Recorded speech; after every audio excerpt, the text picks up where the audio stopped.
Well, the tragedy of a plane crash halfway around the world is hitting home in Hockeytown tonight for the Detroit Red Wings and their fans. 3 men with ties to the Wings were among 43 people killed in the crash. The plane carrying a Russian hockey team went down right after takeoff near a city about 150 miles northeast of Moscow. The Russian government confirms former Wings assistant coach and defenseman Brad McCrimmon and defenseman Ruslan Salei were among the victims, along with former Wings goalie prospect Stefan Liv, who was drafted by the team more than a decade ago. Needless to say, this tragic news has hit the Red Wings organization pretty hard. They're a close bunch of people. Don Shane is here right now to talk with us about that. Lots of sadness around here today, Stephen, with good reason. It's not just the organization feeling the pain of losing 3 people. We have empathy and concern for their families, and there's sadness among the fans because they feel like they know these guys. They watch them, they follow their career, they go to the games. Brad McCrimmon just took the head coaching job for the Russian team in May after leaving the Wings. He was an assistant coach with the Wings for the past 3 seasons and also played for the team in the 90s. Very, very nice personable man, excellent coach. His wife and 2 children still live in our area. Ruslan Salei, a defenseman for the Wings last season, a solid player and contributed to the team, kind of a quiet professional guy who just went about his business. All his teammates knew the kind of contributions that he made to the hockey team. He had previously played for the Anaheim Ducks. Stefan Liv, a goalie, drafted by the Red Wings in 2000 as a prospect. He played in Grand Rapids and briefly with the Wings. He had been playing for Sweden before joining the Russian team. Red Wings head coach Mike Babcock spoke to the media this morning as word spread quickly about the crash and had this to say about Ruslan Salei, who played for him last year. It was a big part of our team here. It was a big part of our team in Anaheim when we had good years out there. He's a great family guy. I sent him home I don't know how many times last year to see his family, and you know, obviously, like I've said a number of times here, and I don't know what more to say than that we're all praying.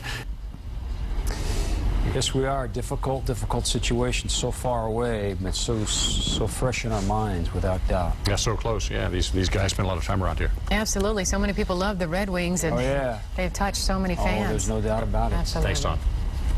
All right, the news of this tragic accident is a shock, of course, to hockey fans all over the Metro Detroit area. This is Hockeytown. Action News reporter Glenda Lewis continues our coverage live from Joe Louis Arena, where she spoke with the Wings captain today about this. Glenda?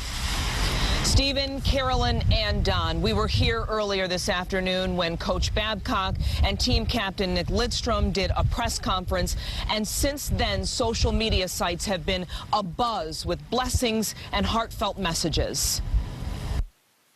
The messages keep coming on Ruslan Salei's Facebook page. "You will be missed," and others like, "R.I.P. Ruslan and everyone involved in the plane crash. God bless." I think it's a huge loss for the hockey world. Also gone as a result of the plane crash in Russia that killed more than 40 part of a Russian hockey team, former Red Wings assistant coach Brad McCrimmon, who not only played for the team in the 90s, but was just with the Wings last year.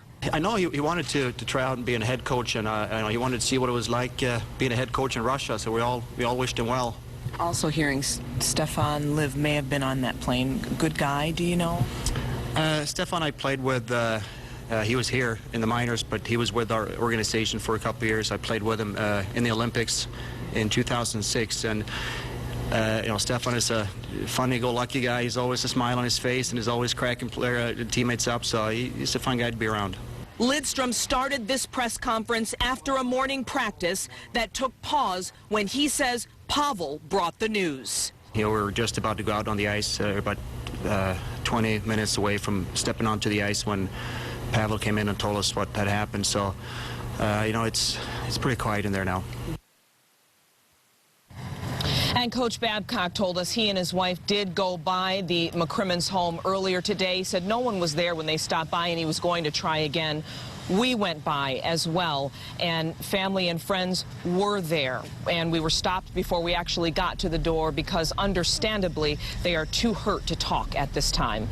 Live downtown at the Joe, I'm Glenda Lewis. Back to you. Yeah, Glenda, I think a lot of people are hurt over that news, and you can certainly count on Action News and WXYZ.com to bring you any new information on the deadly plane crash. And you can leave your thoughts about this tragedy on the homepage of our website at WXYZ.com.